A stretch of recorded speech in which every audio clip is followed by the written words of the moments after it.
Alright, we'll just get ready to do it. Episode 50.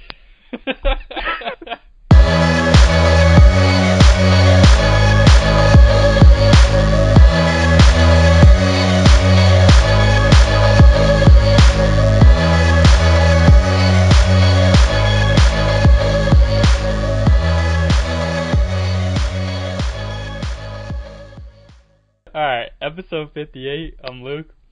Joe. And we're back to it, man. So you're kicking it off a little CBD action today? Yeah, I got some. I really like it. The way they extract the CBDs here, it has like it's like a fruit punch flavor, man. Like what is it, oil or what? What are you talking about? It's oil. It's actually like crumble. So I'm just nectar collecting off of this, and this really contributes to other when you like smoke a joint, when you hit regular fucking straight THC oil, you know. And I didn't realize it would, but honestly, for me, I think after I take a couple rips of regular oil and then I take this CBD oil, I definitely get a little bit more of a buzz on. Like it's a little heavier. So do you feel anything when you take it just by itself?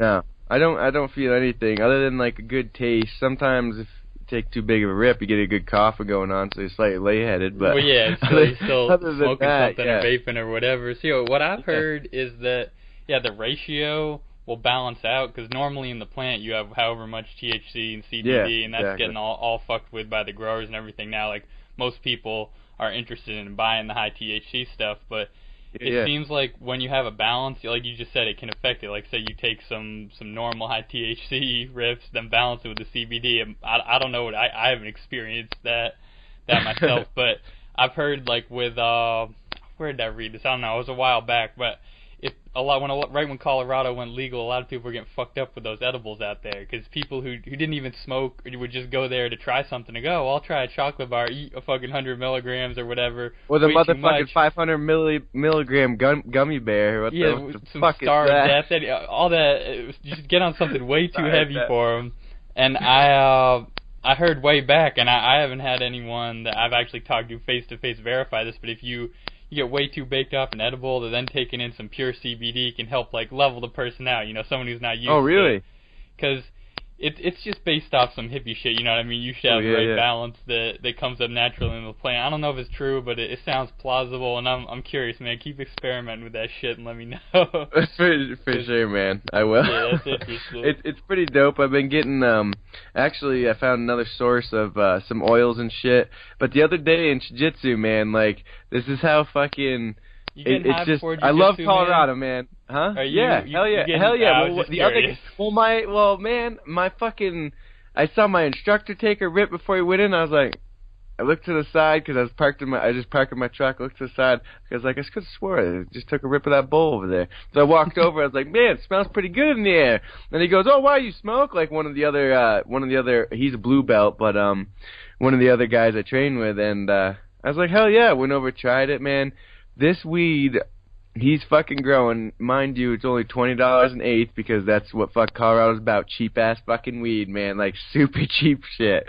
And it was like the best fucking weed I've had in a long, long time. Mm-hmm. It was so delicious all the way through the joint. Like I wanted to smoke that over the oils because that's how tasty it was. It was ridiculous.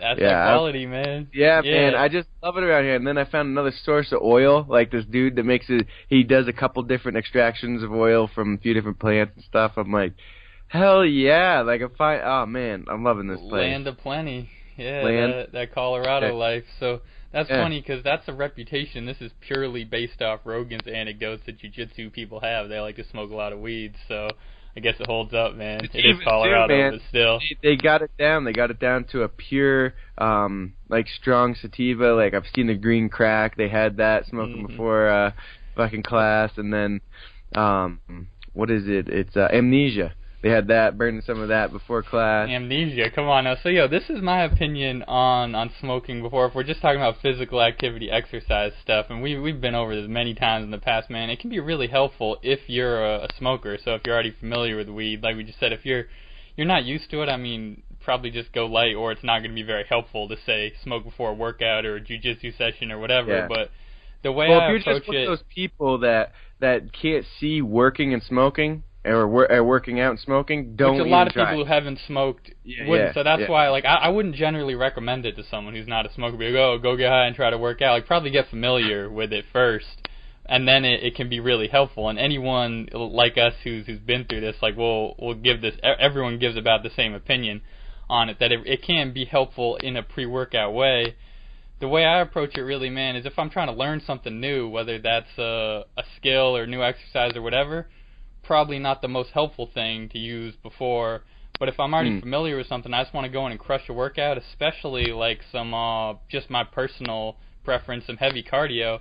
It's goddamn helpful. Like, I always feel like I can push through harder. I mean, it goes back to the old shit, man, that we all know, but it's hard to put in practice. The more relaxed you are, the harder you can work. Like, the harder your muscles can actually function if you get them, all relaxed, flowy, working together and all that. So, in that sense, I think that's where weed can be really helpful with the workout. But I'm very curious because I've been hearing, like I said, I'm not a jiu-jitsu person, but I've been hearing about it on Rogan. Your experience is fascinating to me, man. I want to hear, because it stands to reason with all that rolling shit, it would be even more helpful to stay loose and relaxed, which obviously weed's going to help you with. So just to like stay calm. You know what I mean? Like, sometimes that's like one of the best things that the weed does for you, is it like relaxes you. So if you do get in a bad position, somebody's on top of you, like, sometimes I find myself getting to a slight panic because your face is being blocked by something and you have their weight on you. So like, you're like, fuck, and they're pulling down on you. So like, you're having a hard time breathing, But if you just took a minute, you could easily figure out how to get yourself in a better situation. Dude, that makes perfect sense to me. And when you're burning, it makes a big difference for me. Like, I know when I go in there and I haven't burned, that I get a little more panicky. When I burn and I go in, that position doesn't bother me. Yeah, because when I don't, it does. That makes perfect sense, because what I meant by it helps with, especially with some heavy cardio, is it helps keep your breathing relaxed as you get overloaded and get oxygen deprived and all that. So if it's either running or doing some kind of cardio-based interval, Tabata type shit or something, keeping your breath, the longer you can keep your breath in check, the longer your stamina is going to hold up. So that makes perfect sense, that if you had another outside force, not just the work, but have a person actually crushing you or choking you or whatever the fuck it is, the more relaxed you stay. And I've heard people say that in different contexts many times, but yeah, that's interesting, man. I'm not surprised. Like I said, that we already knew that shit from Rogan, but now you're just going through it in real life. Well, I was a little sketched out about doing it at first because I really want to learn the moves, but honestly, what I've noticed is I take more time and consideration in the move. Like, I also don't try it as fast. Like, of course, I'm only going like maybe 20% when you're first learning a move or whatever, 15-20%, but like, I'll just do it slower, and I'll do like halfway, and then I'll go 3/4, and then I'll go all the way. And when I didn't smoke, I noticed right off that was like the thing that changed when I burnt and went in. Straight up, I was just like fucking like trying to have it be fluent rather than making it fluent. I was just like trying to do it fast to see if it would be fluent. And then now I'm trying to create fluent. You know what I mean? So it's nice. Yeah, that's what I'm trying to highlight, man, how it's actually helpful. And like what I was saying before, I think it holds up in a lot of different types of at least physical exercise kind of stuff. Like, when you're learning something, it's probably not going to be as helpful. When you're doing repetition, it can be extremely helpful. And then when you get really comfortable with something, and you'll see this down the road, I mean, year or two, whatever, the more comfortable you get with all the jiu-jitsu moves, when it starts being the unconscious stuff, like you just have movements that they're just programmed in the muscle memory, and in rolling like that, it'll probably be even more helpful for you. But like I said, you're sitting there in a seminar trying to listen to some real technical shit, probably not going to be the most helpful thing. Yeah, no, you don't want that shit. But after you get really comfortable with it, then see how it goes. So yeah, that's interesting, man. Not surprising, and it's good that your instructor's on board too, cause that helps. You got an Eddie Bravo situation. Dude, it's quite a mix, man. Like, I think it's really crazy. We got military in there, so like they're actually pretty relaxed. You know what I mean? Like, the couple people that I know that are in the military, they're pretty chill. I feel like that's like a place that's out for them. You know what I mean? So they could just be themselves more or less. Because, like, they start talking about shit, but they're not thinking about smoking weed or anything like that. They're pretty strict. You could tell. Lifestyle's definitely more strict. Then you got, like, the real smart guys. There's a few guys that are just like super fucking jiu-jitsu nerds, man. Yeah, the jiu-jitsu nerds, man, like lawyers and shit, and they're just in there, and they're badass at it, been doing it for years, and they just come in and they just like unleash. I think it's really a place that people can be themselves. Like, that's one thing I noticed is all the mixes, like, everybody is completely relaxed with each other there. So, and everybody comes from completely different areas. Like, none of us probably would be caught hanging out, you know, in any other situation. So, to have that area be so comfortable for all of us just to really relax, let loose, be able to joke, meet people, and actually, I think it's just actually the whole thing, you know what I mean? You're getting the conversation time, you build a relationship, but I feel like a lot of it is just the respect from rolling with one another. You know what I mean? You have a different outlook on somebody when you are sweating on them, dripping on their face, and they got you like choking in a position, or you got them choking in a position. You know what I mean? Like, you build a different relationship there. Yeah. Yeah, definitely. And I think part of it is just the beauty of physical exercise. That's what it does, is put us all on the same human level. Because, like, of course, we have different physical abilities, but we're all, like, say, you're trying to learn moves. You all can do the same thing, like you said. You get a military guy, you can get a nerd, you can get a lawyer, all sorts, a whole variety of people. And when you're doing jiu-jitsu, you're all just human, trying to maximize your abilities in that way. And the other thing you said, I can for sure relate to that, man, because when I would do some light sparring in Muay Thai, it's like, yeah, when you're trying to punch someone else in the head, but when you're sparring, you're not trying to hurt each other, you're trying to learn. That's like instantly develops a little bit of trust between you, at least if it's a good situation. And if you don't have that, probably shouldn't be sparring with that person. Yeah, hell yeah. If you're actually trying to hurt each other, but same as jiu-jitsu, like, you're trying to choke each other, but the understanding is once one person taps, then they're gonna let up. You know, you're not. It's not just once you get a choke, you're putting that motherfucker to sleep. It's game over. Oh man, I'm sure there are a few very rare schools like that the same way. Like, they kick probably right out though. Like there was a couple guys here that were doing that shit, and they said like they started sending them with the better belts, and they really my instructor was like, hey man, fucking show this guy what jiu-jitsu is about. He's over here because he just was going hardcore. Everybody be tapping, and he had to give that little bit more every time. This is a common theme in martial arts because I saw it once or twice in the brief time I was training Muay Thai, and I heard a bunch of fucking stories from my instructor, man, about people coming in being a hothead or whatever, just trying to take someone's head off when they're just doing light sparring. And generally, it seems like the fix for that is you put them against someone better and smack them around a little, because often words aren't going to get through to someone like that in that situation. You're just trying to show how tough they are, how strong they are, or some bullshit like that. So that's just a bad mindset, in my opinion. Like, it might work for some people, but if I'm going in to learn a martial art in particular, like, you want to facilitate the learning process. Like I said, it's not you should be trying to reduce the ego and all that bullshit, not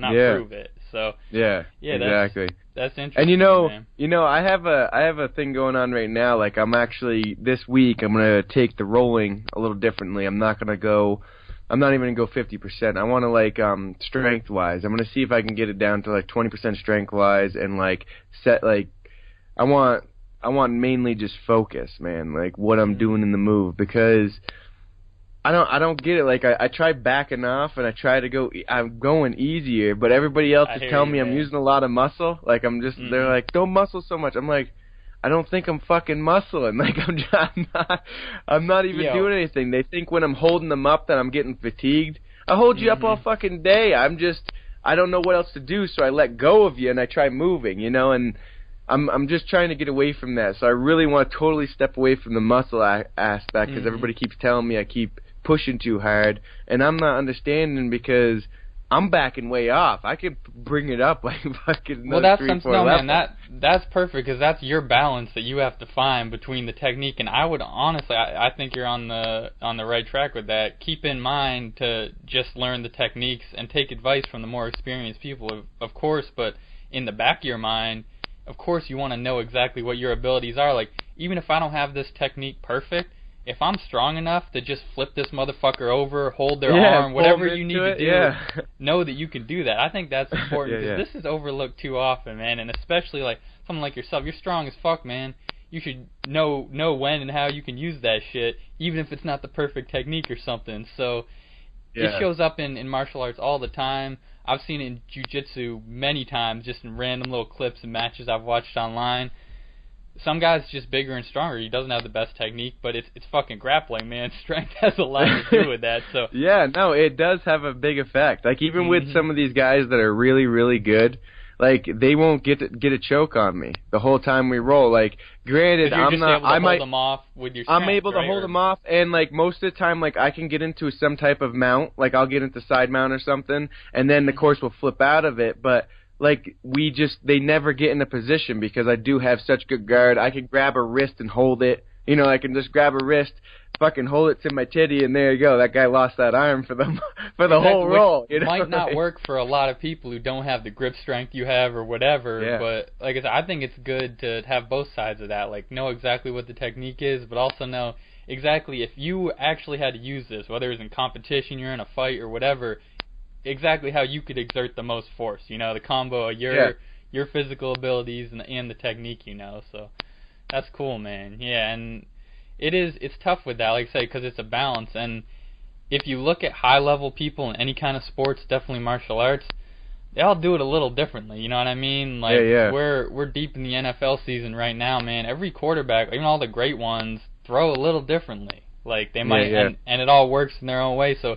Is there a right way to throw a football? Yeah, there's a pretty close to a right way to throw it, but then it's going to vary slightly depending on the individual athleticism. So, exact same thing with jiu-jitsu, kickboxing, fucking football, basketball, any of it. So yeah, that's a good thing to know for sure, man. And I bet I just need to get it so I know like you're talking about, like kind of like I need to know the levels I need to be at. You know what I mean? Like it's like I'm right now with this whole jiu-jitsu thing. This is the first time in my life that I've had any decent comparison for me to, because I've gotten some fights when I was younger, but they were like I just picked them up and threw them on the ground. I was used to throwing refrigerators and couches in the back of a fucking truck with a 8-foot rack. You were weighed all the way to the strength side of it. No technique, just your technique. I just straight up picked him up and threw him on the ground, and that's all I needed to do in my fights, and everybody was done. So that I never really had any type of challenge, and being here really kind of put me in perspective that wow, man, I do have a lot more going on than I thought I did, for sure. But man, if this dude fucking that's one thing too that gave me another perspective for the people out there. Like, there could be a random-ass lawyer that could fucking tie your ass up and choke you out in the count of fucking 5, you know what I mean? Like this dude here, one of them here, I forget his name, I just met him a little while ago, but he is very impressive. He did judo, so fucking he knows a lot of judo throws and shit, which are pretty intense, and he's wicked strong in his legs. He did a lot of running, and he's a big biker. So he has massive thighs and shit, and he's rugged. Are you talking mountain bike or that Lance Armstrong shit? No, mountain biking and shit. Like that downhill is real popular out here. You know, I haven't got into that, but that seems like a hell of a good kind of recreational workout. Go for it. I bought a nice mountain bike. Yeah, I bought a nice mountain bike out here. It's not something that I want to fucking have forever because I can't. It's not very rugged. But when I get some change coming in, I'm gonna get myself a nice fucking downhill bike because. Man, the hills and the trails out here, they have full-on just mountain bike courses. So you could just straight up bike to the top and ride that shit down. It's dope. Yeah, it's wicked badass. Definitely good reason to get into biking. I never did because Vermont doesn't have anything like that, you know. Yeah, people, if they're just super into it, they can find their places. But yeah, we're a little more spread out here, and not as much recreational stuff all focused in one area. And it's not like here, there's 15, 20 fucking bike shops just for mountain bikes, downhill bikes here. You know what I mean? Like back home, I'd have to drive an hour to get to a decent shop, you know? So that's the one thing, too, I love about Colorado Springs, man. I always thought about living on top of each other, which sucked. But this city, the way it is and the way the people are, it's so nice and mellow and it's so convenient. Literally everything that I need is within 10 minutes. Anything. Trader Joe's is within 4 minutes, you know what I mean? Before, Trader Joe's was in fucking 7 hours, you know what I mean? Yeah, right? In any direction, drive 7 hours. That's what I mean, what the fuck? I can't believe this shit out here, it's awesome. Yeah, it really seems like you settled in the perfect location for what you need. Like, I'm curious to see the spot when I make it out there, man. How in the town you are. Like, I don't even think I've asked you that. Are you right in, like, how many houses are surrounding your condo? Like, what's the setup? Well, kind of layout? Well, what it is I'm in like a normal, like it's all like a big grid pattern. It's slightly on angles and shit because of the way the river bends and all that good stuff. But I'm about 4 miles north of the center, like downtown Colorado Springs. Yeah, and I hear that. I'm actually really central because a lot of shit that I've been doing is north of me, which is usually about 10 minutes north of me, and then I got the center of town, which is where Jared lives, which is 10 minutes to the south of me. So it's like really perfect. Some people that live in town, north is too far or south is too far because I can't believe how big the city is, man. I think I said it before. I've never been able to stay in the same city for a 45-minute drive. Like that doesn't even what in the fuck? Like a 45-minute drive still in Colorado Springs? Like you shitting me? Yeah. So it is pretty far to travel from each side of the town, and where we are, it's real quick, real easy. We're right next to the highway. Can't even really tell. You know, like, I literally look out my door, and I have to get some good pics. I do have some. I'll put one up. But I can look right at Pikes Peak. Like, it's fucking beautiful. Fuck yeah, man. Like, bam! Like, I get the best view. My landlord was even giving me shit. He's like, so maybe I should swap out places, man. Sounds like I might want that view over there. I'm like, whoa. I was like, I'll help you cut the tree down. Your view's not that great, man. Like, it's cloudy a lot. I'm sorry I even mentioned that. I fucked up. Dude, that seems to be one of the big draws for Colorado, is just having those crispy mountain views, and everywhere. Yeah, it's that's not what like I'm saying, you got a view of the mountain from everywhere. Like there's like maybe 2 people's houses I've been to that don't have a view of Pikes Peak. Other than that, everybody's house has a beautiful view. It's crazy. Yeah, I just got a little perspective on that when I flew through the Denver airport this summer, and you can just see all the mountains behind everything highlighting. Yeah, it's pretty dope, man. And I see why that's such a draw, and I think that's just worth it, man. Something about having a mountain view. Maybe it's just because of where we grew up, but I think it's worth it. I'm not trying to live in Texas where you just see flat for fucking ever. Fuck that. Or even Kansas, man. Kansas sucks, too. It's like the fucking ocean deal where you just keep looking and it just goes and goes. I don't know, man. This is a perspective I'll never have. Maybe if I grew up somewhere there, I would prefer that. Like, I wouldn't be trying to see mountains. I'd want it all flat. But, yeah, with me, Well, for one thing, you would be used to seeing shit coming. You got like a fucking hour. You'll like see it. Yo, there's my buddy Bill. He's on his way. He'll be in about 45 minutes. Like you're looking down the road. Yeah, you see his truck coming down the driveway. Yeah, like, what the fuck? I had a buddy in Pittsburgh, and he was from Idaho, and he said that he had a couple friends who had 20-plus mile long driveways. So in the heavy winter there, they would fly those little planes in and out. Like they're not even plowing those fucking things like that. Fuck? Yeah, that sounds pretty fucking intense. I don't know what part of Idaho it was, but I don't know shit about that state anyway. But yeah, that's crazy, man. Having that sounds like some Alaskan shit to me. You know, some shit you see on Alaskan bush people. Dude, it's out here, man. Like I can't believe some of the fucking you'll be driving like 50 miles and then you'll see a driveway like off the highways. It's really odd out here. Like I don't know what highway is and what a regular road is because the highways literally have dirt driveways that just come off of them. Like, you'd be doing 75, 80, and you'd be like, oh, here's my driveway. And turn right up. Like, what the fuck? That's weird as fuck, and then you can't see the house. You know what I mean? Dude, the driveway's so fucking long, you can't even see the house. That anywhere you go, at least around this country, like, all the highways are set up just a little different. You know what I mean? Even the interstates. Like, I bet a lot of people come to Vermont and be like, oh, these little-ass roads are not highways. But, yeah, we just have our little 2-lane highways. But, shit, man, you go to L.A. and get, like, the 8-10-lane highway. And, damn, did you see that fucking picture that was going around, all week? And there's probably tons of them at this point from the fire. And it's going down the 405, some of those massive highways, driving into fucking Armageddon. It's ridiculous. It was crazy. Man. That shit's just torched, and that's scary stuff out there. And we talked about it a bunch of times in the past, man. We had a friend that passed fighting fires, so I can't imagine the effort and the people that are going into controlling that shit, man. Like, because that's not a Especially normal being thing that close to fucking people, you know what I mean? Like, they're probably fighting hard right now. Like, there's no breaks right now. You know what I mean? At least out in the woods, they could be like, oh, they got this bitch burning to the right a little bit. That's good. That's the way we want it to go. No, this is like head towards the fucking city. Like, watch this shit out, you know? What it seems like happened, and there's probably a lot of different factors, but they had the perfect storm. Like, they had all that, after that long drought that all they were bitching about before, then they had a ton of rain, filled up all the reservoirs and everything, and like an overgrowth of plants, and then they have another dry spell. I get, because it would be the West Coast winter right now, which it's just like the rainy season for them, which is a couple of weeks where they might get a little bit of rain here and there. That got pushed back for whatever reason this year. They're having a late winter, just as that shit goes. So then they also had winds to compound the whole thing, and now they have these wildfires just going out of control. That's scary shit, man. They got Bel Air is burning, man. That's where the Fresh Prince live.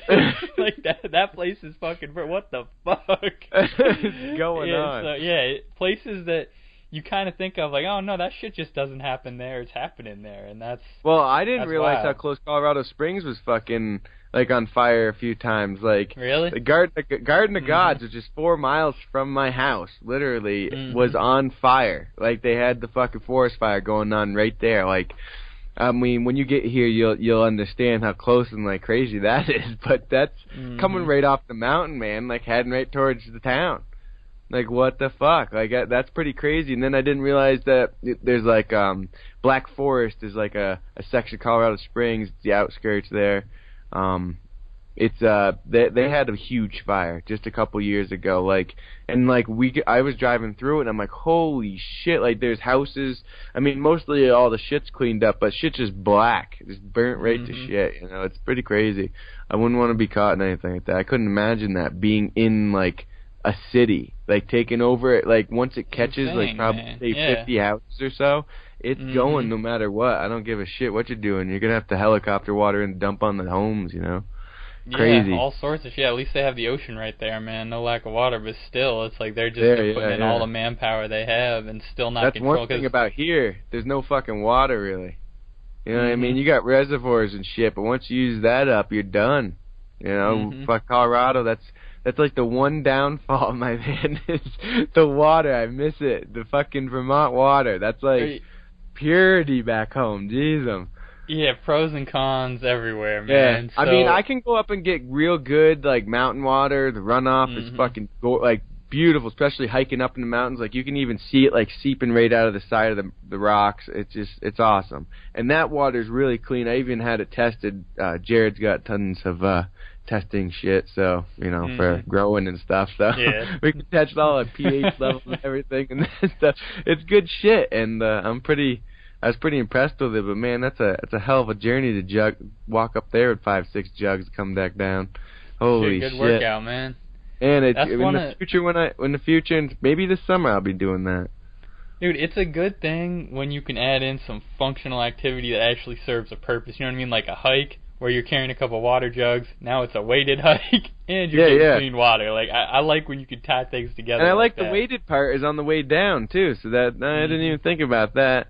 You know, carry up about 15 gallons worth of jugs, 5-gallon jug, come back down. This is a totally different lane, but it just made me think of it with the weighted. So I have to tell you this. I was fucking around in my workout yesterday, and I got some ankle weights. Each one, I think it's 5 pounds total weight. So just 2.5 on each weight, just for a few stretches, some mobility work I'm doing. It's been super helpful, man, but I had to talk about that shit later. I was just fucking around with them, and I threw the ankle weights on while I was doing some skin the cats. And that's, for anyone that doesn't know, that's hanging off rings or a bar like you do a pull-up off of, and flipping your legs up behind your head so you get the full shoulder extension. Like your shoulders are back behind you and up as far as they can go. And we've been doing those for years now, man. It's a great exercise for shoulder mobility. I threw on the weights because I'm like, it's a very good core move too. You know, I was just fucking around. Oh yeah, it is. Get a little extra range and everything. So I'm doing it, and I think it was my second set, and I'm doing a little extra hang. There's a few names. I think they call it a German hang too, but there's a few names for the exercise. But it's pretty common at this point. Another one, man, gotta give a shout out. That's from CrossFit. That's why so many people fuck with the rings now, and they're in almost any gym you go in. So, thank you CrossFit for that. Another a positive thing that came from that movement. So, I was just doing single reps with the weight because I wasn't. It was a pretty light workout, and then I'm hanging to try to get my shoulders opened up a little more. I twisted all the way through at the end of the hang. So shoulders are back, and then I've seen a bunch of that, and I've been working on that. Yeah. So, I saw it in videos too, man. How did it feel? I didn't even mean to. It pretty gnarly, dude, because it's crazy. Your scapula has to be totally compressed, then your shoulders are stretched too. So I wasn't trying for a second. That freaked me the fuck out, man. I'm like, shit, did I just blow my shoulders out? And I'm like, no, I'm still hanging here. I feel good. Spin back through.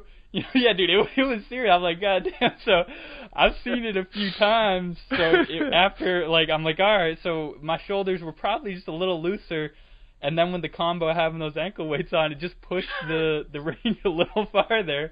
I went back and forth.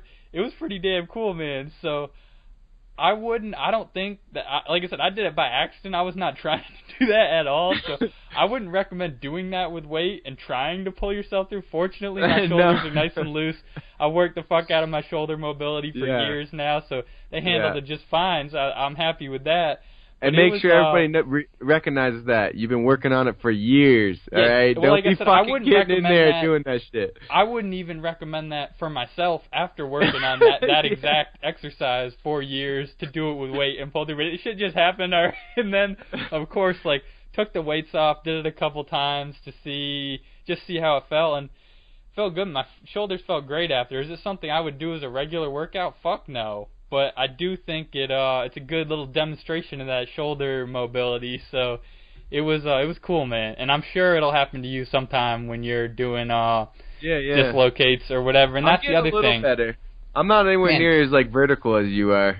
I was doing dislocates with a stick before I did that, so my shoulders were nice and loosened up too. I'm sure that's why they were loose enough to go through like that, because that's basically the movement you're doing. But this is actually what put me onto it. And I wasn't, like I said, this is an accident. I wasn't going to try that, but I did last week. I was trying to shoulder stretch with the rings, and I meant to tell you about this one because it's so good.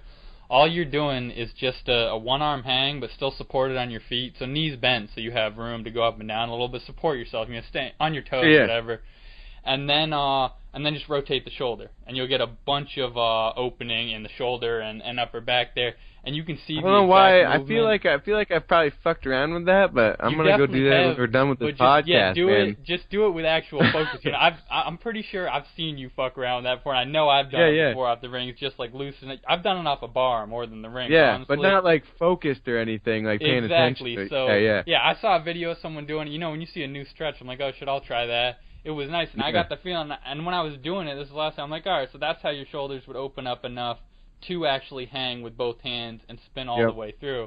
And I don't think it actually dislocates your shoulder. It definitely didn't feel like that to me. I think it's just having like I said, the shoulder and the scapula loose enough and contracted to actually spin through. And I need that, man. Like my shoulders have been pretty decent, and they're getting better because I think I talked about it, but I've been working my pec muscles a lot, trying to loosen the front up. Yeah, you're talking about opening up your chest and shoulders and all that. Yeah, my chest and stuff to get my shoulder better. But man, my left fucking shoulder, like, I don't know if it's just because it's the stronger one. Like, me and you clearly, we realized that my left side of my body is so much stronger than my fucking right. It's retarded. Most of us have so the I don't know. Side. But, like, with my benching, I don't know if that compensation, because I could keep, the left arm was just never had a struggle, and the right arm was always struggling. Like, it fucked up my shoulder, because that's the angle that it was on. It was dipping to the right, and my shoulder bothers me right, like, fucking, I can't even, like, right where my pectoral muscle ends. Like, it's right there. I could feel it. It's really fucked up. Dude. And it's like doing certain workouts. Like, I haven't even been doing that much chest workout, honestly, between jiu-jitsu and all these fucking push-ups I've been doing lately and shit, different styles. Like, dude, I know you don't consider it, and I've been on the same mindset many times, but doing a bunch of push-ups is a lot of chest work. I mean, yeah, but it doesn't feel like a lot of chest. I'm getting up to, like, I could do 150 at a time now. That's what I'm saying, man. You're comparing it to heavy benching, like, oh, this is the lightest thing ever, just my body weight, but put it in use another framework to look at it. Like a military person, they often are super into pull-ups and push-ups. You can get fit as fuck just doing a fuckload of different push-ups and pull-ups. Like, just those two moves in their own. And it can be a hardcore workout for sure. So don't downplay what you're doing. That's all I'll say. I need to work on the jumping ones. You must hold be up, seeing man. that Hold the fuck up. Doing 150 push-ups. I'm just thinking this through as we go here. That's plenty of chest work. You got to point that out. So you're not exactly slacking off totally with the pressure movements. It feels like I'm slacking off though. And this is I'm assuming why you're doing it, because you can do push-ups with zero pain, right? With no restriction on your shoulder. Exactly. And so I think you're on the right track, man. Focus on the mobility stuff, opening it up, dislocates, hangs, all that. And do chest work that doesn't aggravate the soreness. Honestly, I'm getting a lot from my chest. A lot of focus on the upper part of my chest, doing handstand push-ups, because now I do handstand push-ups twice a week now. Dude, we talked about this. And I'm up to doing 4. I'm doing 4 sets of 4 now. Mm-hmm. So like I'm getting pretty fucking decent, and I'm almost down where like I just awesome. I just have 50-pound weight, man. Mm-hmm. Yeah, it fucking feels good, man. Like I can go right down. I'm getting my nose close to the floor, but I can only do a few of those. But most of the time, I have at least 8 to 10 inches of fucking range. Like I'm doing real well. Dude, that's great, man. And I don't know why this is. We mentioned it last episode. Doing overhead pressing, so vertical as opposed to horizontal, like away from your chest, like a bench press, doesn't seem to aggravate those shoulder issues that you get from, which is so weird because it's so much more shoulder to press vertically, but maybe it's just because it's an easier range of motion. Well, I feel like your muscles are working in the right manner, because when you're benching, you open your shoulder up so that it's vulnerable. You know what I mean? You're fucking opening that rotator cuff right up, and most of the time, like I see people go real deep. Like that's one thing that I've tried to pay attention to, but I like that bar touching my chest, man. So it's like hard not to. I hear you on that. Yeah, I've done both, when man. When your elbows past your back, that's where all that vulnerability comes up. You're opening that baby up, so it's just ligaments holding, you know? Dude, I'm sure someone like a Kelly Starrett, one of those movement geniuses, could break it down exactly why the pressing doesn't aggravate those issues, but that's just a little tip that's worked hella good for both of us. If you're having any issues with your shoulder, you can probably still get in some vertical work, and like you're still even getting in the 150 push-ups. That's I'm still saying that's no light work for the rest of the chest. Pretty light, man. You can get that in without aggravating injuries, and it's another thing we've talked about a lot, man. I definitely believe this over the years that I've been training and stuff. If you have an injury, there's always a way to work around it and train something else. Like even if say your shoulder is hella fucked up, you're not doing any handstands, any bench pressing, all right, work your legs. It's that simple, man. There's always something you can do. Or just come up with a mod real quick. Like when I broke my finger, all I did was put a pen underneath my finger to keep my finger off the floor. I still was doing handstands. This is funny, man. That was right in the middle. Like it took us about 2 months. It took me, I think, about 2 weeks longer than you to get a freestanding handstand by ourselves. Like it wasn't good form or anything, but just to learn it with spotting each other and all that shit. Right in the middle of that, you had a broken finger, and you were still doing the handstands. And you mixed it up in different ways. You were doing handstands off the weights for a little while because it wasn't as much on your finger. But, if that doesn't prove it, and you didn't, just for the record, you didn't aggravate that injury at all. It healed great. You had no issues after. No issues. Yeah. You just trained around it in an intelligent way, and not only did you make progress on your handstand, like you said, the finger healed fine. So it is, dude, that's a fine line. Like, you push it too hard with injury, of course you'll fuck yourself up, but it's just a perfect example. So use common sense. You can still train, get closer to your goals, and not be put off for a couple months because of a fucking finger or some bullshit like that. Yeah. Hell yeah. I mean, and if you're people like us, man, like, even when I blew my disc, I had 2 discs blown out, laying flat on the ground. Anything that had to do with moving my lower section, fuck no. Couldn't even, like, it took forever. It was so much pain. But I had 15-pound fucking weights up there, and I was doing tricep extensions on the floor. I was doing presses. I was doing bicep curls in any manner and slow and controlled just to keep myself sane and, like, because I can't let myself whittle away, like, I need to do that. And for one thing, like, I noticed that kept me in shape a little bit better doing that, because I didn't go from doing a bunch to all suddenly 2 weeks and nothing. I went from, like, doing a bunch to like, just a recovery state, literally, like, this that's is pretty highly overlooked, man, how doing minimal training, even if you're not training the muscle exactly that we're thinking of, so say you have a shoulder injury so you can't train your chest the way you'd want to, training other stuff, like still doing some isolation work on your arms or doing some back stuff, will actually maintain the muscle that you're not working in your chest better. And that just shows up over and over again. And it's just what you're saying, like doing some stuff helps you, your overall conditioning, helps you maintain it. So it's always it keeps your body in that state of, you know, it's still doing shit rather than being in like, oh, I'm just going to turn into a fucking doughboy now. You know what I mean? Like your body. Yeah, I think it's very parallel to your mind, man. It keeps your body in that like growth mindset, you know, like wanting to be strong and stable. So it's always, in my opinion, it's always a good thing to try to do something, even if it's just the mobility work or whatever. But you know, another one just on the workouts, man, because I've noticed it in the last month or so, like and I do this depending on what my goals are at the time, whatever I'm training. I usually downgrade the cardio during the winter and focus more on strength stuff. So exactly what I'm doing this year, you mean, whatever, late fall, snow hits the ground, it's just naturally, you know, I'm not going to be running and hiking and all that shit outside as much, so focus more on strength, and it's served me well over the years. So I'm as normal, same routine this year. And as soon as I've reduced the cardio, definitely I always keep some aerobic work in. I think that's just smart for overall health and all that, but reduce the cardio, not as much high intensity intervals and stuff as I was doing in previous months. And I wouldn't say I wasn't straight plateaued, but progress was definitely slowed on the things I was focusing on, doing a lot of like handstand presses, muscle ups on the ring, stuff like that. As soon as I reduced the cardio, progress jumped on those, like almost across the board. So it's just a little personal anecdote, and that it shows up a lot with me. This is just another thing I'm learning about training over the years, man. The balance between the aerobic work and the strength work is just depending on where you want to make the most progress. You gotta even those two out, and there's gonna be a give or take on either side. Like I said, for someone like myself, I just want to stay fit overall, stay healthy, but then of course focus on certain strength goals, like whatever, the handstand press or something.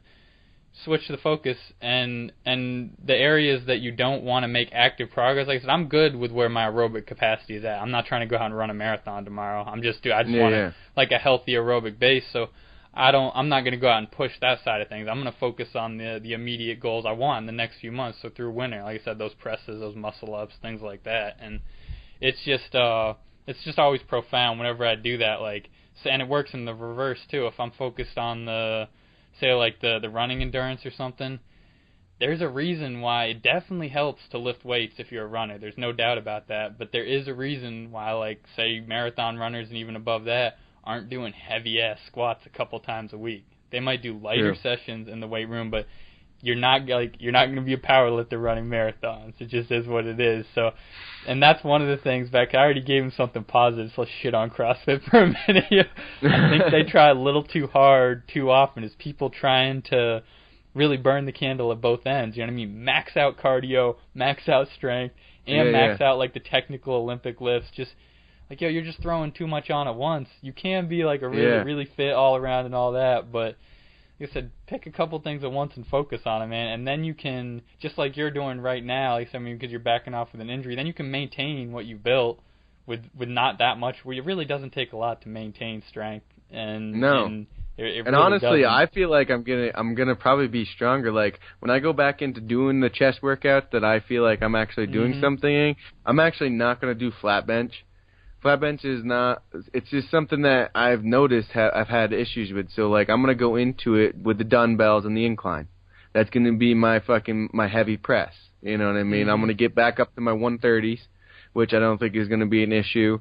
And that's a good place for me. I feel like that's going to allow me to go down. And I rather do on flat bench my 225 for that sets of, like, 40, like I was doing. I'd rather do that. That's more comfortable, it's better, and I still have the strength on the other end. You know, it might be in a little bit of a different position of pushing, but hell, I still got it somewhere. You know what I mean? One thing I would recommend for you, and I know you're already doing this, but maybe just focus it even more, is just since you're so into the jiu-jitsu process at this point, structure your workouts around that. Like, think of exactly what chest work, and like I said, obviously you're doing this somewhat, but just want to focus it even more, because that's, right now, jiu-jitsu is the newest thing, like the freshest thing you're learning. You've been doing chest exercises since you were fucking 12. That's old news. Comfortable with that, but jiu-jitsu is the unfamiliar territory, so think of just it'll just only help you if you're like, fuck, I'm gonna do chest workouts that I just feel like are gonna translate to jiu-jitsu. Yeah, yeah. I mean? Just and honestly, way. just about all I do is contribute to that now. Like I do, my chest workouts consist of like a little bit. They're insisting on a little bit of my tricep workouts. You know what I mean? I'm doing like a lot. I'm isolating a lot of tricep because I notice I'm really strong in that, and I just want to build that up a little bit more. So I'm like fucking almost like an asshole strong in that, so I could just grab somebody's arm, push it away from me. Yeah. But like the chest workouts that I do are really quick. Like I've been doing like a lay on the ground and I'll throw a 20-pound ball straight up, catch it, straight up, catch it. So I'm still working my chest and I'm pinching it when I catch it, and I throw it up as fast as I can. Yeah. So, and that one I actually just came up on my own because I wanted something that was going to get that twitch like the ropes did. Like when you swing the ropes back and forth, side to side, you get like this little pinch in your chest. Like I can even see it, and I really like that. I like how it like fills it right up and makes those muscles feel fucking sore afterwards, like really tight in the center. So I was like, hell, how can I do that and keep it tight? Well, throwing the ball, you catch it really close, and you throw it really close. I like how you would get the negative on that, too, how you're taking the impact of the medicine ball and slowing it down. That's interesting. Keep at that one, man. Keep me updated. I'm curious how for sure. That affects a little bit of that came from Juji Mufu there. Love that motherfucker, man. Yeah, real good. For anyone who doesn't know, because that's such a weird-ass name, Juji Mufu is this savage guy who I'm guessing he's probably somewhere in the 220 to 240, like, roided up bodybuilder looking guy monster, who also does like backflips and twists and all kinds of crazy shit. So Holy a very unique blend of strength and skill. I've never seen anybody else deadlift 650 pounds, or I think it was, and then do a backflip. Like he does it right after backflip. The crazy gimmicky shit online, but he deserves all the hype he gets. Yeah, he'll, like you said, just rip a 600-pound deadlift, then backflip after, like crazy shit. So even if you're not into that kind of thing, worth looking him up just because it's cool to see. You said Juji Mufu, just how it sounds too. Yeah. Dude said, I heard an interview with him way back, man. That was his AOL screen name. That's where he pulled the Juji Mufu name. Well, he also said, it was his name for that, but he said he got it because everything he wanted was already taken, and so he just started typing in a bunch of shit. So he just started typing in a bunch of shit, and it came up Juji Mufu. That's an innovative motherfucker right there, because what we all did back then is just whatever. The easiest way is just do something, your name or nickname or something, then add a bunch of numbers. If it doesn't work, you add more numbers, 3, 4, 6, 8, whatever. And he was like, fuck that, I'm just going to go with the random. Like, dude, he's got the catchiest fucking name out there, man. Juji Mufu, like, what the fuck is that? And now, in some weird way, it's so fitting for the weird shit that guy does. You know what I mean? Like, of course, Juji Mufu, that's his name. Like, he is fucking Juji Mufu, yeah. Even though he's pretty well known now, like, I'm sure he could translate to his real name. I don't remember what it is. Say his real name's Eric or something. No one wants to call that motherfucker Eric, man. That's Juji Mufu. That fucking Eric, yeah, that's hilarious.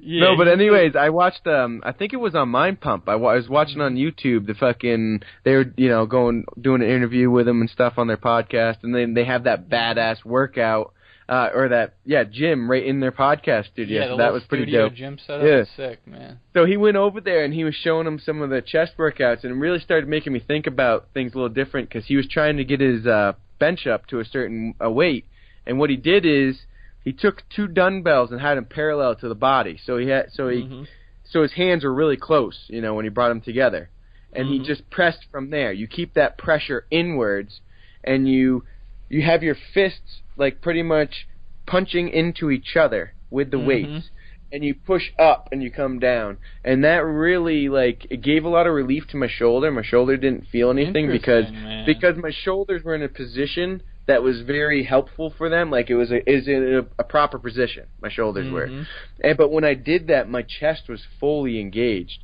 And I actually, honestly, now I'm thinking about that, I'm gonna probably enter those just light weights. I start off lightweight for sure this week, but that ball does very similar to that because it keeps that pressure inward. I could see that.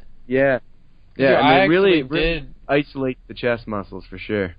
It was right about back before we started lifting together. I would usually do them with dumbbells on an incline bench, but I can't even remember where I got it, man. Some old school bodybuilder or something used to do those close grip presses with dumbbells, and they do a hella good job at activating your chest. Like it's not a lot of pressure on your shoulders, and it's because of the position that your shoulders are in.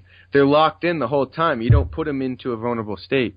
Fuck, man, the wheels are spinning now. I wish I might have to get me a medicine ball, because I really like the sound of that, tossing it up and down, the catching, and you could vary the angles all different ways too. All different ways, yeah. And you could do it quick. Like sometimes I'll do it slow and I'll do it farther away, and then other times I'll just do it quick, so I can really feel it's really nice, man. And actually, you get a good tricep burn too, because of that flicking.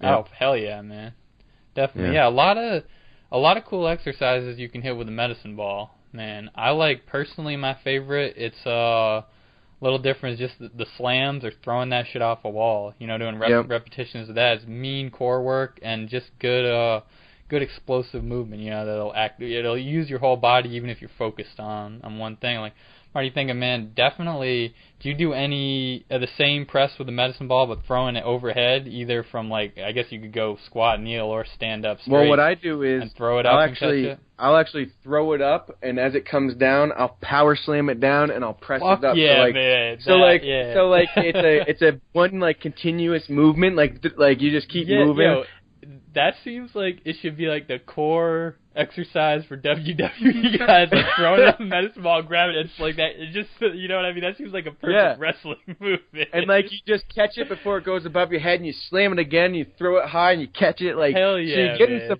you're getting strength training and cardio in with that, because the harder you fucking go, the harder it is on your muscles. But you got that cardio because you got to catch that bitch. You know, like I had it a couple times where I almost busted the fucking floodlights off the building because I missed the son of a bitch. I'm like, oh shit! And it's a 20-pounder, man. Like, I was impressed. I was like, that sounds like a great workout. I'm definitely going to be trying that at some point, man. But you can go too far with this shit. You remember the video? And I've seen a few of these fucking taking a barbell, loaded up. Usually it's with 45s or whatever they have, in like a front squat position, clean and press or whatever, and people throwing it back and forth. Again, that's too far, man. Too far. Throw medicine balls, not barbells. Yeah, I mean, when me and BB, fucking our buddy that passed away last year in the fire there, me and him, we had a 6-pound medicine ball, and we would spend like 45 minutes to an hour sometimes. Like, we'd just burn a couple on the porch and just huck that bitch. Like, we'd just keep the motion. Like, whatever way I caught it, I just kept the flow and moved it around my body, between my legs, whatever. We did that for probably about 3 or 4 weeks. I never had my hips so loose in my life. Like, honestly, because of, like, catching that thing and like, rotating on one leg, lifting another leg, putting under, going around my hips, like, doing all that motion with that little bit of weight force, really, like, made my fucking hip flexors, man. Like, I couldn't believe how mobile it was. Dude, it was that crazy. reminds me, I might have already told you about this one, but just in case I didn't, it's worth it, because it's such a great little warm-up. Taking a stick or a light bar, like something you do dislocates with, and putting that shit up vertical on the ground and letting go of it and just letting it fall whichever way it will, and then trying to grab it as close to the ground as you can, so either lunge, squat, whatever, is a ridiculously good warm-up for your entire really your whole body, but definitely hips, knees, all that, ankles, because you're just squatting, lunging in all different directions, forward, back. I bet that would be a good one. You should try that before a jiu-jitsu class, man. See if it loosens. Well, also, I'm trying to look for new things to warm me up before, like, I go to boot camp, because boot camp's real early, man. Like, I'm going to start teaching these things, like, at 5:30 to 6:15, fucking, so all the way up till about, like, the last class ends at 10:30, so I'm going to be teaching pretty early. I want to get a warm-up. Right now what I do, actually, is I lean back as far as I can. I put my hands by my side. I bring my palms well past my knees on each side, lean to each side. I rotate a couple times. Then I grab my stick and I loosen my shoulders up. And as I go up the stairs, out the door, I do massive fucking lunges. Like, I skip like 5 steps, do a big old lunge, and then I'd do another big old lunge. Yeah, you're already on it. Obviously, you gotta have a little warm-up routine, especially if you got to get right out and be active. Like, man, yeah, I show up right there, and boom, like I'm fucking going. You know, like all of a sudden I'm doing burpees and shit, like right off the bat. And it can be kind of hard to wake your body up in the morning, man, after it's lying there for 7-8 hours or whatever. The flexibility is obviously not going to be as high as it will be later in the day, but you can get pretty good. Like, another one, you probably do this already too, but it's a great first thing in the morning, is just hanging off the pull-up bar, because stretches out your spine and your shoulders, arms, all that. I like to do that and add maybe not even like some full leg raises, just little knee raises or something, because like I said, just activating the muscles that have sat there all night really helps you get moving, man. I'm all about that, man. I wouldn't go a morning honestly, unless I'm like... I really like getting on the ground and rolling. Like, what I do is I'll get like on the ground at the boot camp real quick, and I'll just like roll on the side, like fold my knees to one side, roll the other way, you know, opposite ways. Then I'll throw my knees over my head. That's why you're falling into that kind no, of because movement? I think because like I do a lot of stretches in jiu-jitsu that not a lot of the other guys do, and they're not as flexible as I am. We've been working on some stretches, like especially putting our knees by our ears.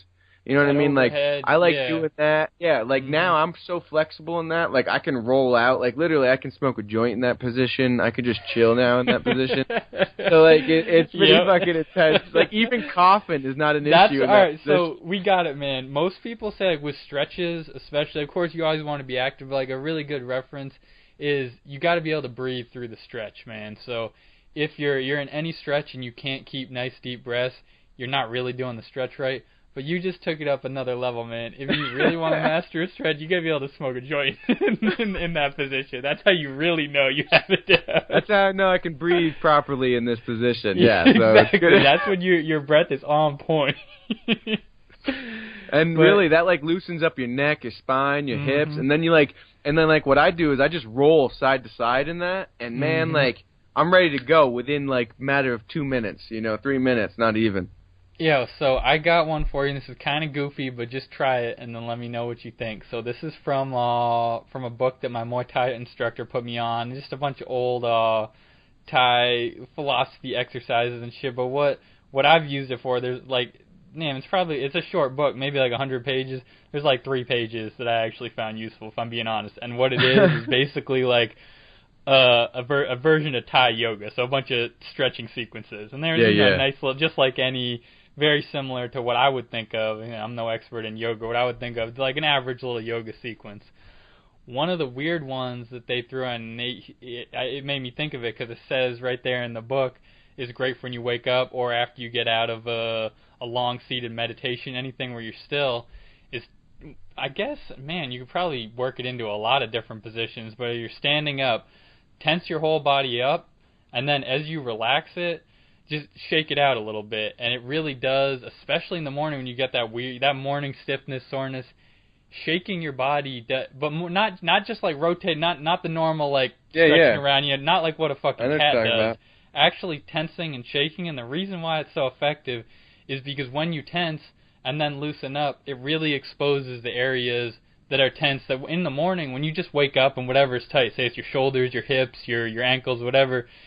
Because that's just how you are when you woke up, it's hard to isolate exactly what wants to loosen up. So when you tense everything, then loosen, it leaves behind the places that are still need a little extra attention that morning. So I know it sounds kind of goofy, and you'll for sure feel like an idiot. Tense yourself up. No. That's how I've been doing something doing something very similar to that. It's a good one, I'm telling you, man. Yeah, it feels It's goofy because it's not exactly a stretch and it's not exactly an exercise. Like I said, tensing and then shaking out your limbs and muscles, but it works.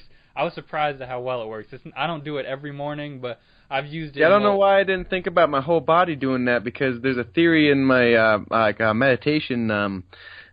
I guess it's just a version of meditation where it has you tense like your toes up. Tense your tense your heels up, tense your calves up, then work up to your thighs and stuff. And like the one that I've been doing honestly a lot is I bring my shoulders to my ears and I tense it as hard as I can, and then I just relax it. And man, the cracking and popping shit that goes on is intense. I bet that one, I bet it'll pop up in a few different things. I hadn't seen it prescribed exactly like that before, but come to think of it, like one of the I don't use it that much, but I've found it very helpful in different stretching routines in the past of doing the contract relax. That can really help you get deeper in a stretch. So really all it's doing it's applying that to your whole body in a very gentle way. Like I said, it's really just some movement that helps kind of wake you up in the morning. So yeah, give that one a go and see. It might be a helpful wake up before that early boot camp, man.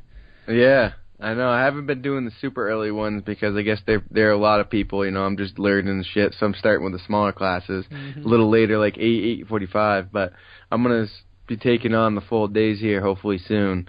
I'm figuring by the new year. Yeah, it is. It is pretty badass. I really like it. It's man, I'm getting some crazy ass shape because I'm getting the cardiovascular. Like, there's no fucking tomorrow in the boot camp because not only do I take the class, but I teach the class. So I'm usually jumping in on the workouts, teaching the class, getting the morale going.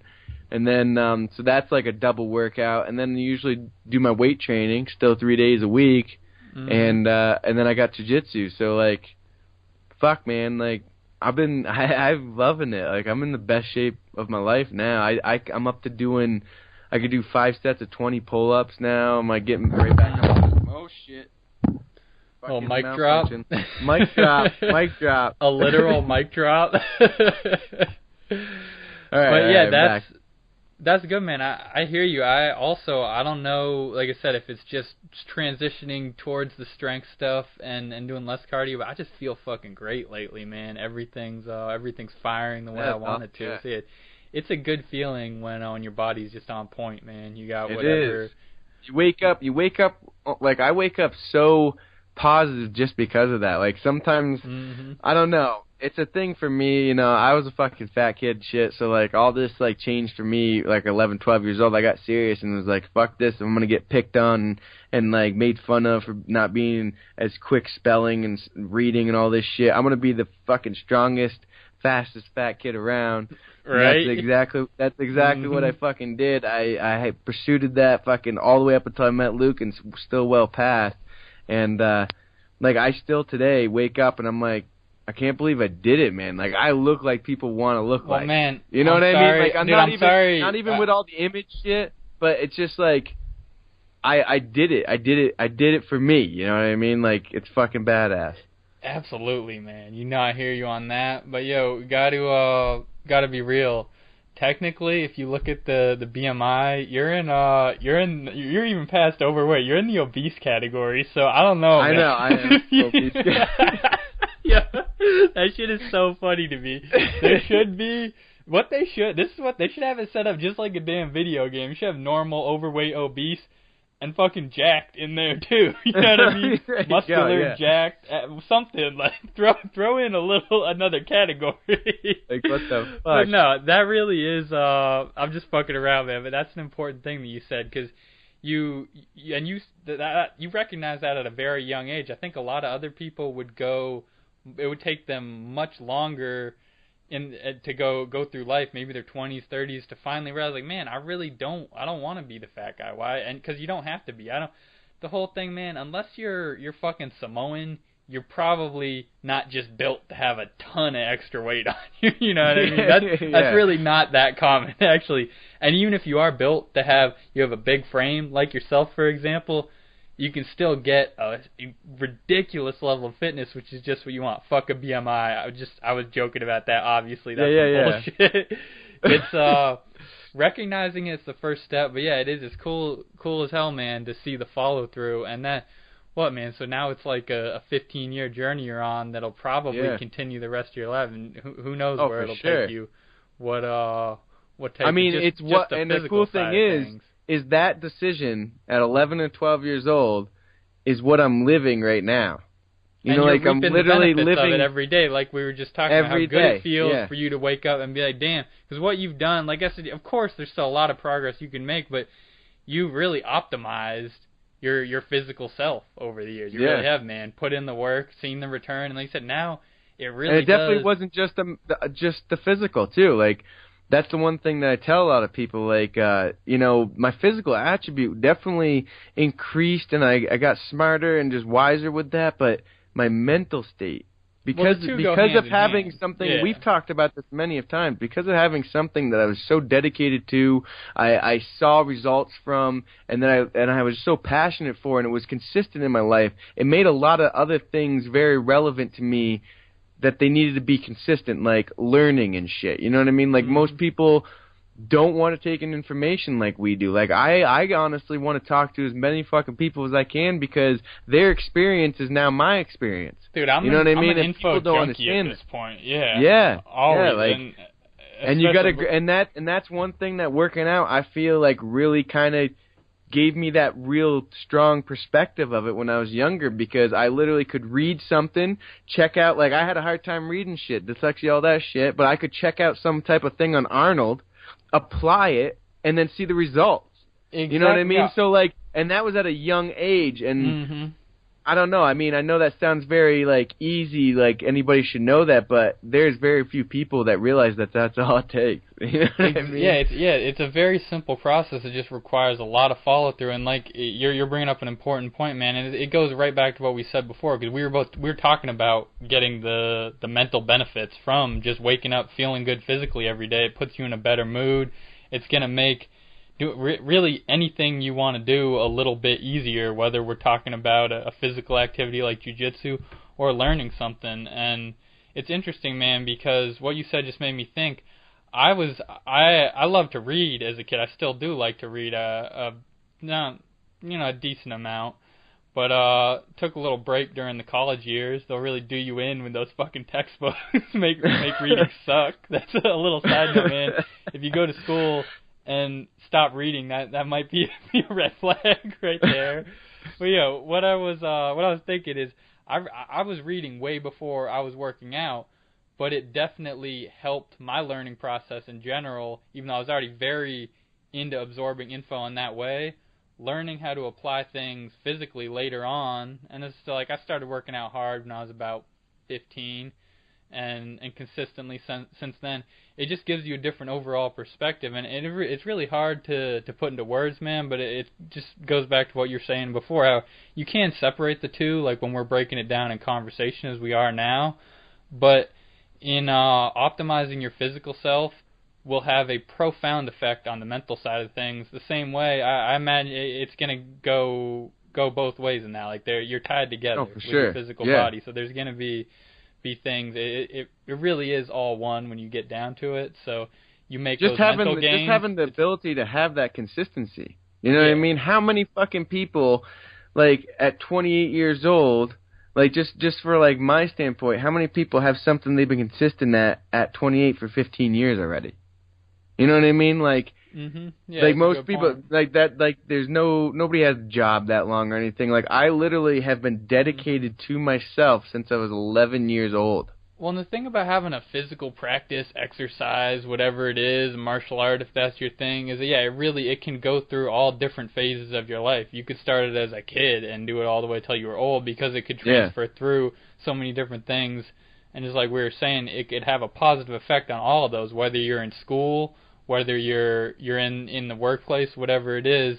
It could have a really, really profound effect on how much you accomplish at that shit as you go through your life. So yeah, man, I think having just some kind of physical thing that, like you said, that you're consistent with, whether, just a yoga, stretching practice, all the way up to, like, hardcore weightlifting, whatever fits your personal lifestyle, is going to be key, man, because there's just too much carryover to all sorts of shit. Often indirectly, but still important. Yeah, very influential throughout your life. Definitely grateful for it, that's for sure.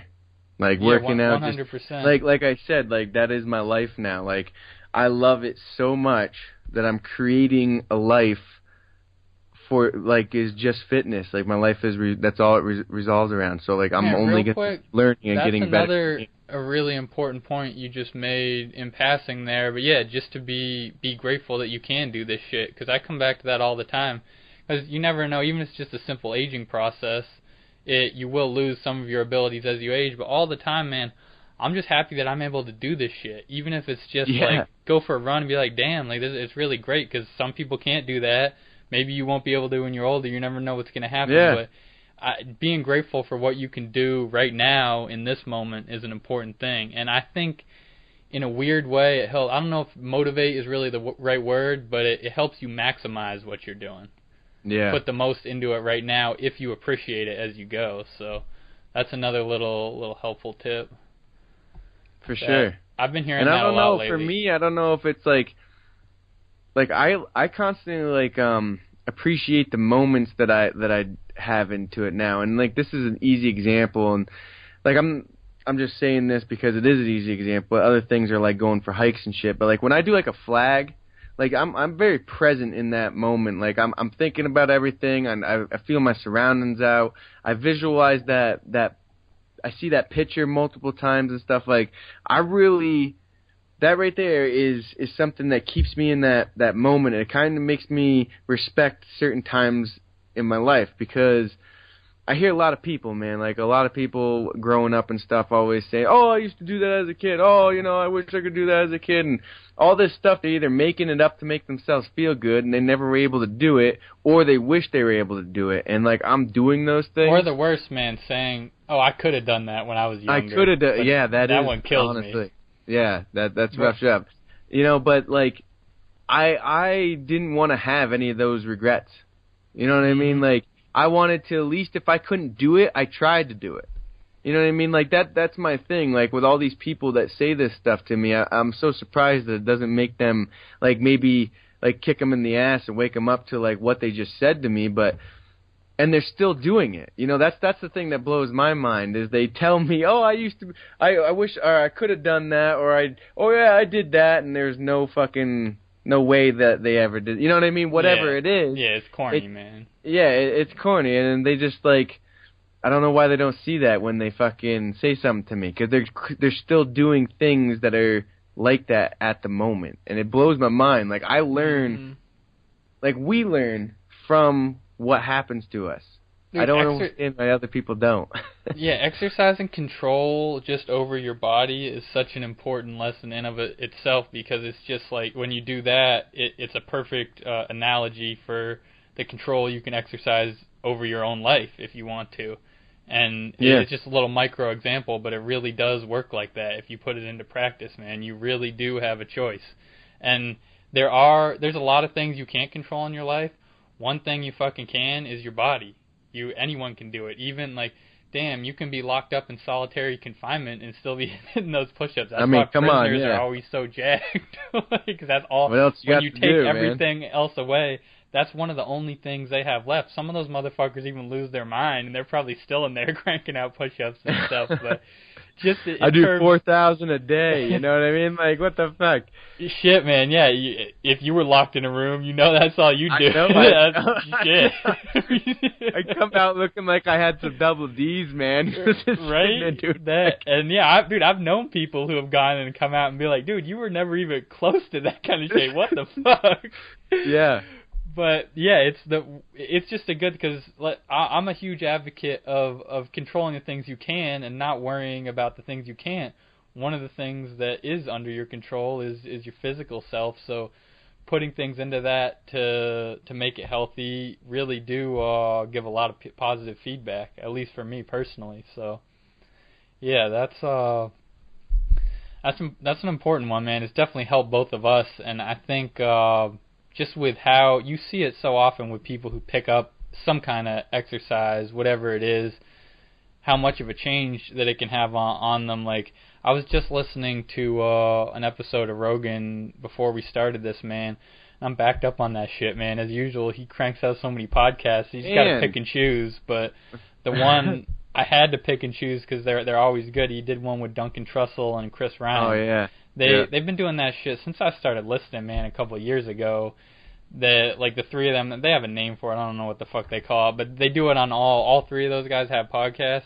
So they'll do it. They'll just kind of rotate and all meet up, maybe like once or twice a year. It's not any kind of regular thing, but they're always interesting. So it's one of those episodes like I'm just gonna listen to a piece of it here or there because they're just dropping gems over and over again. Just some really insightful thing. And he said it many times before, but one of them dropped just picking up, say, a jogging program. I think it was Duncan that said it, and it's funny because he's just one of Rogan's comedian's friends. That motherfucker for sure does not go jogging. But he was like, just picking up a simple jogging habit could have a gigantic domino effect on someone's whole life. You know, maybe it just makes them. Maybe they go for a short little run, a mile or two every morning, then sleep better that night. You drop a couple extra pounds, then your confidence spikes. Whatever it is, it could just it could have much farther implications than you could ever imagine at first from just trying to lose a little weight from running or whatever. So yeah. I think that's honestly, man, picking up just some kind of consistent physical practice. I think that's the easiest thing you can add in to improve your life really right away.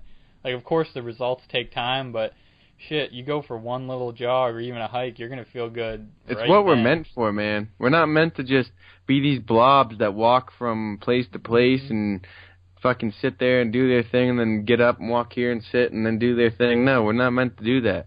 We're meant to fucking have physical stress on our bodies. Our bodies respond better to that than they do not. You know what I mean? Like, for anyone they want some type of stress. There is a point where there is a level of stress in our life that we need. It's not the fucking, like, I'm stressed out about my relationship or money and shit. It's literally the physical stressing of our bodies. Keep it just on the exercise, just on the exercise perspective. Like, we're not advocating being like that Courtney, I don't remember her last name, that chick who won the 240-mile race. We're not saying go run a damn marathon every day. Yeah. That's an excessive amount of stress for almost anyone on their body. That's going to go so far. It could very easily have negative effects on you. Again, more props to her for doing what she's doing, but it kicking some ass. The point I'm making is you can inject a very small dose of exercise or movement into your day. Like I said, even a yoga class a couple times a week or something, and the effects can just go exponential real quick. So yeah, because there's so many good. You just have to put yourself in areas where you have good influences. You know, you say that, like, that's pretty much what you're saying. Like, if you go to yoga, there's bound to be somebody there that eats healthy. So, like, you have a conversation, you share, like, a recipe or something. Oh, wow, it's not bad to eat fucking healthy. Next thing you know, you're making that dish once a week, you know, and you're adding more nutrition in your life. Or, like that could be very well for anything. You know what I mean? If you just surround yourself with people that are doing good and they're in the state that you believe you want to be in, then you're going to be there. You know what I mean? Like, that's all you have to do is literally surround yourself with the people that you kind of want to be relevant to, not like. Such a good point, man. I think it was the Mind Pump guys talking about the exact same thing. You just surround yourself with the kind of people who are doing things that you want to do. And, like, for me personally, I want to be friends with people who have a growth mindset, like, because that's what I want to do with myself. So, like, you who are thinking about how you can improve yourself, optimize yourself, whether it's exercise or something else, just that like-minded flow is enormously helpful. So yeah, I think that's a key point, man. Really is. I mean, honestly, people need, if people could find a relationship, like, say, similar to, like, what we have going on, because I mean, you can kind of see it just in the podcast and stuff, and even more when we're just chilling and talking amongst ourselves. We have so much growth. There's so much growth. Like we talked about earlier, man, we both really like to learn about all kinds of shit, workout stuff in particular, but being able to bounce ideas and stuff off someone is crucial. And the flip side of that coin, and this always comes up, it's the side people often don't want to talk about, is you want to surround yourself with people who are like-minded and are trying to do stuff you do and maybe doing things you might aspire to. Flip side of that coin is you got to cut the people out of your life who are negative influences, who aren't doing shit with themselves, who are just negative all the time. They were in the same way the growth-minded people will help you out.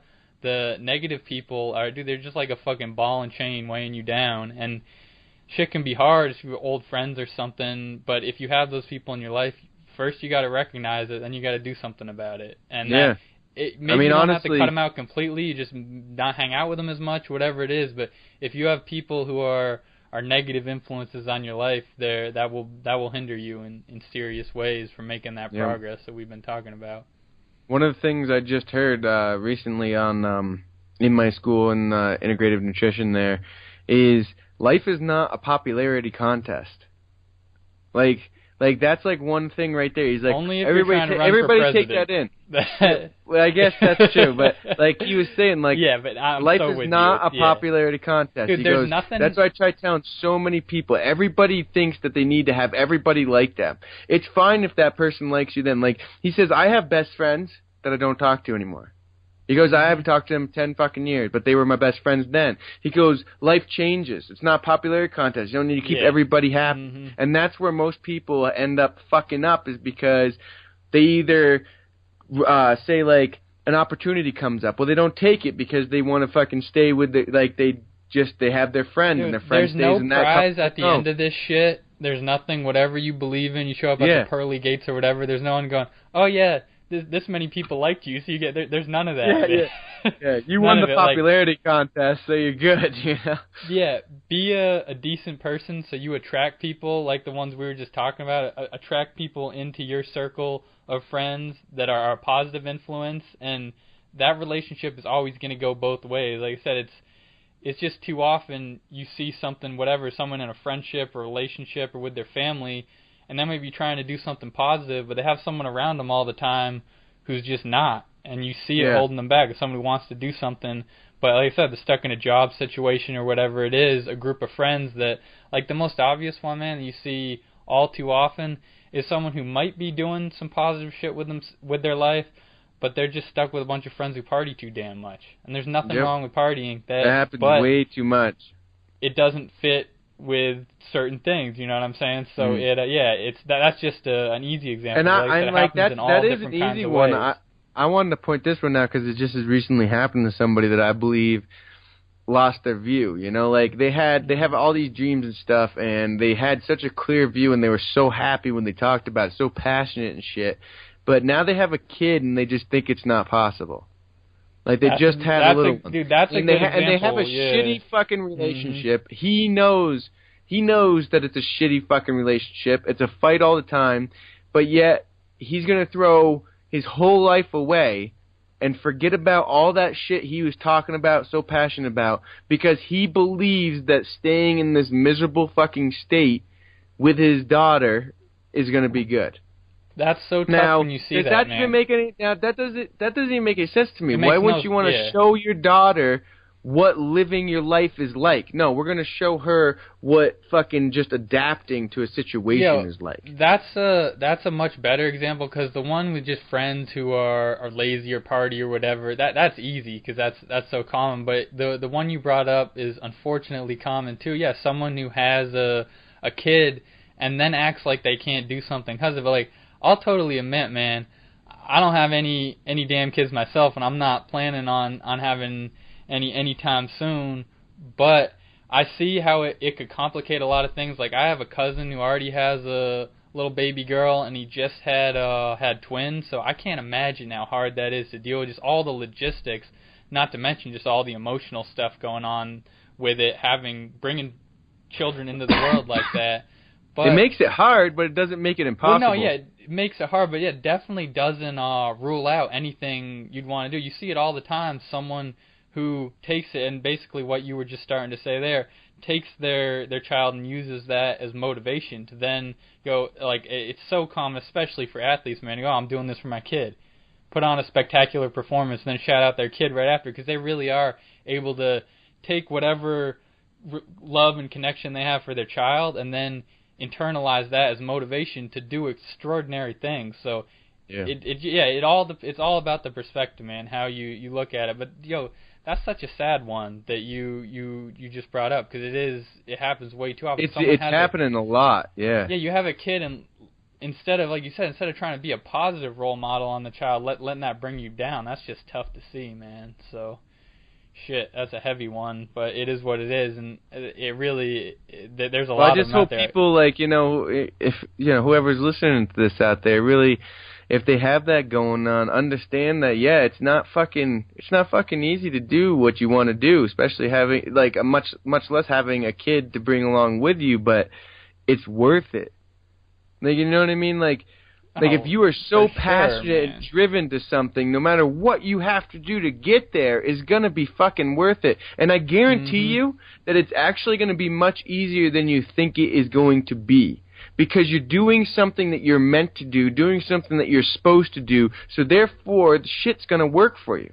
Because it's what you're supposed to be doing. You know, like, me coming out here, like, it's working for me becoming a good holistic health coach and creating this like life that I have out here. It's working for me because it's what I'm supposed to be doing. I'm supposed to be over here helping people at boot camp, giving them good tips on how to stretch and nutrition. I'm supposed to be helping people with their just becoming a better them. You know what I mean? Like, that's what I'm supposed to be doing. So the shit's working out for me. Like, it's falling into place. It's not fighting against me. I don't have all those moments that I used to have where it was such a tug of war all the time. Like, somebody was holding me back all the time. No, it's just straight. I feel like there's no give. I can just walk right into it. You know what I mean? Like, there's nothing holding me back. I'm not pushing against the wind. The wind is against my back, if anything. And it's because I feel very right in the situations that I'm in. That's strong, man. And I think a lot of people get hung up on that exact thing. Like, one, how do you know what you should be doing? And then after, when you're in the process, like, how do you know you're on the right track? It's kind of a bullshit answer, but this is what I believe, man. You just fucking know. When you follow your gut, really follow through with it, and you're doing something that you truly should be doing, you just kind of know. And that's a personal thing. Everyone's going to have to deal with that themselves, but as you broke that down in a great way, man. You just know, you get the feedback in your life. Things are going in a positive direction, and it's gaining momentum as it goes. So, yeah, that's an important concept, man. I think it's one that we all could we could pay a little more attention to, because it could be the difference between doing what you want to do with your life and getting stuck on something like, oh, I have have this shitty relationship that I can't get out of, so I can't follow through this. I'm stuck in this job, and even though it's not what I want to be doing, I got great insurance here, so I'm gonna stay with it because it's not practical. No, fuck that shit. Go do something else, man. You'll know when you're on the right track. And I think that's, like I said, it's just a personal journey, getting more in touch with your intuition, your gut feeling, whatever you want to call it, and following through with that shit. Yeah, get it done. It's powerful, man. And on that, I think that's a perfect place to wrap. And I have to piss like a motherfucker. So Me too, man. I've been actually drinking this water here. This guy is actually giving out for free at I don't know much about it because I haven't been able to talk to him. I just got a little info from the girl here that I work for down here, but she gets it for free. He's trying to get it out there. What it does is this machine purifies the water, but it also pulls the molecules apart and puts them back together so they're more available to us. And it's a little different. The water tastes a little different. So I'm trying it out. I'll let you know how it is. I've been drinking it for a little over a week, so I'm going to go about probably, I want 3 weeks strong with it. Absolutely. I keep hearing about this certain type of water. I don't know if they put a light through it or a frequency or some shit. I don't know the details. We'll get back to it later. Yeah, it's supposed to be hella good for you. And it's such a simple part of our lives, of water. Even just a simple aspect, like the number one thing you always bring up to people just trying to improve, they just drink more fucking water. Just that simple little piece of the puzzle there. There's all kinds of shit you can go down with just with water, man. Oh, hell yeah, man. I can give some serious, we won't get into it now, but I got some serious examples of people just having such crazy effects of just one glass of water in the morning. Yeah, one glass of water in the morning was like a chain reaction to nothing but good decisions. Don't overlook your hydration, man. Yeah, that's so crucial. And still, even if I'm in a pretty good habit of keeping myself hydrated, when I slip up, I notice that shit, man. It goes hand in hand with the exercise like we were talking about earlier. Just little simple things you can do that make your body feel that much better, makes your mind feel that much better, makes your fucking life that much better. It's easy. It really does. So, Yeah, on that we'll wrap, and we'll be, like I said, I keep hearing about this one type of water in particular, so we'll be back on that for sure. And I want to know what this guy's doing to that jug you were just sipping on too. I will. And I want to say to everybody out there, I know it's difficult and it's not easy to find that dream. You have it in you. People, you have a passion. You just have to fucking look for it. So find that dream. And and when you're doing it, you'll know. That's all I'll add to that. So we're at Green Mountain Views on Instagram. GMV802@gmail is our email if anyone wants to hit us up. And throw us some comments out there, iTunes and fucking SoundCloud, guys. Hit us up. We out of here. Peace.